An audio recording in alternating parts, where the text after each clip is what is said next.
आरती दीपक से बार बार कह रही थी कि मैंने कुछ देखा है, मैंने कुछ महसूस किया है, यहाँ से चलो, यहाँ से चलो। लेकिन दीपक के ना जाने क्यों समझ नहीं आ रही थी कि आरती सच कह रही है। ये कोई आदमी या कोई जानवर नहीं था जिसे आरती देख रही थी। ये कोई तीसरी शक्ति का प्रकोप था, कोई ऐसी शक्ति जो शक्ति इन्हें हार्म भी पहुंचा सकती थी। शायद ये समय से वहां से नहीं निकलते तो।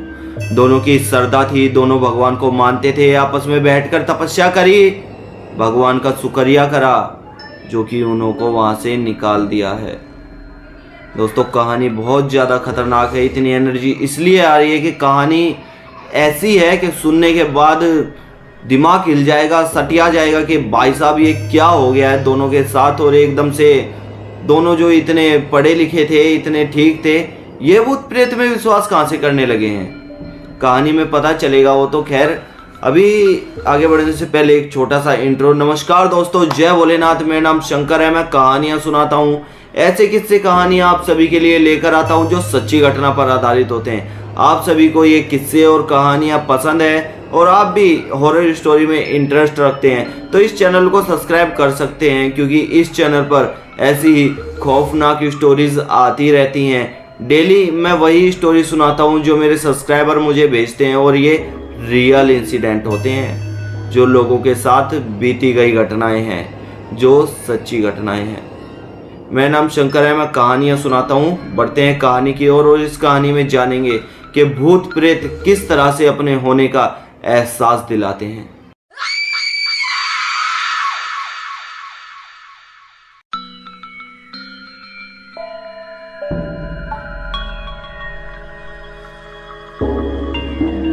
आरती और दीपक बचपन के एक अच्छे फ्रेंड हैं। दोनों ही स्कूल साथ में गए हैं, साथ ही में बड़े होने के बाद कॉलेज भी साथ में ही जाना शुरू कर दिया है। कॉलेज में पढ़ते पढ़ते दोनों के बीच दोस्ती कब प्यार में बदल गई ये दोनों को ही नहीं पता चला। दोनों के घर वाले भी इस बात को जानते थे कि हाँ दोनों में कुछ ना कुछ तो है, लेकिन दोनों ने अभी खुल के अपने बारे में घर पे नहीं बताया था। लेकिन दोनों के घर वाले एग्री करते थे दोनों की इस रिलेशनशिप को, इसलिए दोनों के घर वाले सोचते थे कोई बात नहीं, अगर बच्चों के बीच अगर सीरियस रिलेशनशिप है तो हम इस दोस्ती को रिश्तेदारी में बदलने में कोई हर्ज नहीं करेंगे। दोनों के घर वाले खुले विचार के थे। कॉलेज में first year, second year, third year जैसे ही खत्म हुआ तो दोनों ने एक प्लान बनाया कि चलो कहीं पहाड़ों पर चलते हैं, ट्रिप मार कर आते हैं। एक छोटी सी दिमाग भी ठीक हो जाएगा और कॉलेज के बाद अपने जो हमें करना है, जो अपना फ्यूचर है, उस पर भी अच्छे से फोकस कर पाएंगे।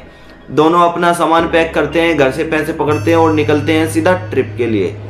2 दिन की ट्रिप के अंदर ये सीधा मनाली की पहाड़ियों में पहुंच जाते हैं। दोनों ही होटल में रुकने की बजाय बाहर कैंपिंग करने की सोचते हैं। एक पहाड़ है, वहाँ पर जंगल एरिया है, तुम्हें पता है सुनसान एरिया है, ज़्यादा लोग वहाँ पे आते जाते नहीं हैं, तो वहाँ पे इन्होंने कैंपिंग करने की सोची। और दीपक अपना कैंप गाड़ कर कैंप के अंदर बैठकर आरती से कहता है कि थोड़ी सी चाय बना दो, इस ठंडी जगह में चाय पीने में मज़ा ही आ जाएगा। आरती अपना जो भी लेके गई थी उसे थोड़ी बहुत चाय बनाती है, दीपक को देती है, खुद भी पीती है।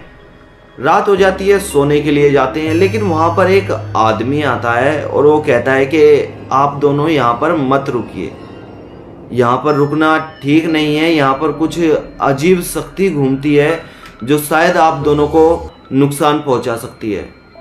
दीपक कहता है, भाई पागल हो गया है क्या? हम पढ़े लिखे लोग हैं, हम इन चीज़ों पर विश्वास नहीं करते, हमें ये ज्ञान मत दो, जाओ यहाँ से। अगर तुम्हें कोई होटल वाले हो तो मैं तुम्हें बता दूं कि हम कैंपिंग करने के लिए आए हैं, बाहर नेचर को एब्जॉर्ब करने आए, हम होटल में नहीं रुकने वाले, हम कैंप लाए हैं, साथ में कैंप गाड़ा है और यहीं रुकेंगे, चलो निकलो यहाँ से।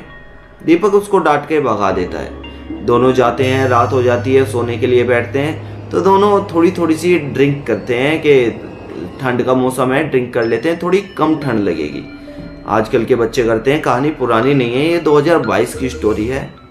हाँ, ये न्यूज़ों में भी आई थी शायद, मैं आपको दिखा दूंगा, लास्ट में एक फ़ोटो लगा दूंगा। तो दोनों थोड़ी थोड़ी ड्रिंक करते हैं और दोनों लेटते हैं, सोने के लिए तैयार हो जाते हैं। आरती को रात को वॉशरूम जाना था बाहर, वहाँ तो कहाँ रूम था, बाहर ही जाकर उसे पेशाब करना पड़ता। बाहर निकलती है कैंप से और पेशाब करती है। वापस लौटते समय एक बड़ी सी परछाई आरती के पीछे पीछे चलने लगती है। आरती उस परछाई को जब अपने आगे देखती है पीछे से, तो परछाई बहुत ही ज़्यादा बड़ी थी, बहुत ही ज़्यादा डरावनी, भयानक, मानो उस परछाई के बड़े बड़े सींग हो, कोई जानवर होता। तो अचानक से जब आरती ने पीछे पलट कर देखा था तो वो जरूर दिखाई देता, लेकिन जब आरती ने अचानक से पीछे पलट कर देखा तो वो वहाँ पर कुछ दिखाई नहीं दिया। आरती जाती है अपने कैंप के अंदर, वापस सो जाती है। उसने दीपक को नहीं जगाया था कि मुझे बाहर जाना है वॉशरूम के, ऐसी कोई बात नहीं थी। दीपक को नहीं जगाया था, सो जाती है। उसे महसूस होता है जैसे कि कोई कैंप लगाता है, अंदर जरी सी भी लाइट जलती है तो बाहर से परछाई पड़ेगी ना, तो वो अलग से ही दिखाई दे जाती है कि हाँ कोई आदमी आ रहा है या कोई परछाई पड़ रही है। ऐसी ही परछाई उनके कैंप पे पड़ना शुरू होती है। आरती देखती है कि ये परछाई तो उतनी ही बड़ी है जितनी बड़ी परछाई मैंने बाहर देखी थी। एक अंदर से आवाज लगाती है, कौन है बाहर, कौन है, कोई है क्या? आवाज सुनकर दीपक भी उड़ जाता है। दीपक कहता है कि क्या हुआ? देखो ना, ये एकदम अजीब सी परछाई, कोई जानवर वानवर होगा शायद, यहाँ पर आ गया है, देखो तुम उसे जरा भगाओ। दीपक निकलता है, बाहर देखता है, चारों तरफ कोई नहीं था, सुनसान एरिया पड़ा था, रात हो चुकी थी, रात का भी घना अंधेरा था। दीपक वापस आता है, कहता है कि बाहर कुछ नहीं है, ये तुम्हारा वहम है, जंगल में हो, पहली बार आई हो तो शायद तुम्हें डर लग रहा है। दीपक आके वापस लेटकर सो जाता है, लेकिन आरती अभी भी जगी हुई थी, अपना फ़ोन निकाल के चलाने की कोशिश कर रही थी। नेटवर्क काफ़ी कम थे, उसको कॉल करने के लिए भी शायद बाहर निकलकर इधर उधर भटकना पड़ता है, नेटवर्क इतने ज़्यादा स्लो थे वहाँ पर।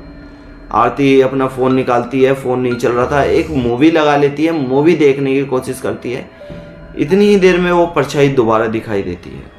अब वो परछाई इतनी साफ दिखाई दे रही थी कि आरती को ये पता चल गया था कि कोई बड़ा सा आदमी है जिसके सर पर सींग है। आरती एकदम से चिल्लाती है और दीपक से कहती है, दीपक कुछ है यहाँ पर, जल्दी से यहाँ से फटाफट बाहर निकलो। लेकिन दीपक कहाँ उसकी बात मानने वाला था। दीपक तो पढ़ा लिखा मॉडर्न लड़का है कि हाँ भाई भूत प्रेत तो कुछ होता ही नहीं है, क्या है भूत प्रेत, कुछ नहीं है। लेकिन पता ही नहीं चला कि ऐसी भी चीज़ होती हैं, ऐसी भी शक्तियाँ होती हैं। दीपक कहता है कि ऐसा कुछ नहीं है यार, तुम सो जाओ, मुझे भी सोने दो, कल सुबह उठ के और ज़्यादा घूमना फिरना है, सो जाओ आराम से। दीपक को जब विश्वास होता है ना, जब वो दीपक के सामने आकर खड़ा हो जाता है, वो एक जिन्न की परछाई थी। जिन्न की परछाई ऐसी ही होती है। जब आरती के और दीपक के सामने वो खड़ा था ना, जब आरती ने कहा कि देखो ये आ गया है हमारे सामने, दीपक के एकदम से यूँ होता है कि ओ क्या आ गया है मेरे सामने, पहली बार जिंदगी में कुछ ऐसा देखा था। फटाफट दोनों उसी समय रात को ही, रात कहाँ रह गई थी, 3 साढ़े 4 के आसपास टाइम हो गया था, दोनों उठते हैं, कैंप इकट्ठा करते हैं और वहाँ से निकल जाते हैं। वो आदमी उन्हें एक चाय की दुकान पर आगे चलकर मिलता है, जो आदमी उन्हें ऊपर मिला था। वो कहता है कि मैंने मना किया था ना ऊपर मत रुको, ऊपर इसी चीज़ का खतरा है, लोग इसीलिए ऊपर नहीं रुकते हैं। दीपक और आरती के साथ जब ये एक्सपीरियंस हुआ ना, तो उन्हें यकीन हो गया कि हाँ भाई भूत प्रेत जैसी भी कुछ चीज़ होती है। आज की कहानी में इतना ही था। आपको कैसी लगी स्टोरी कमेंट सेक्शन में ज़रूर बताइएगा। साथ ही अगर चैनल को सब्सक्राइब नहीं किया है तो यार प्लीज़ पहले चैनल को सब्सक्राइब कर लो, क्योंकि ऐसी ही स्टोरी इंटरेस्टिंग और खौफनाक मैं लेकर आता रहूँगा और आपको सुनाता रहूँगा। दोस्तों आपको स्टोरी अच्छी लगी हो तो लाइक करके एक हमें हिंट दे सकते हैं। खैर मेरा नाम शंकर है, मैं कहानियाँ सुनाता हूँ। जल्दी ही मिलेंगे नेक्स्ट वीडियो में।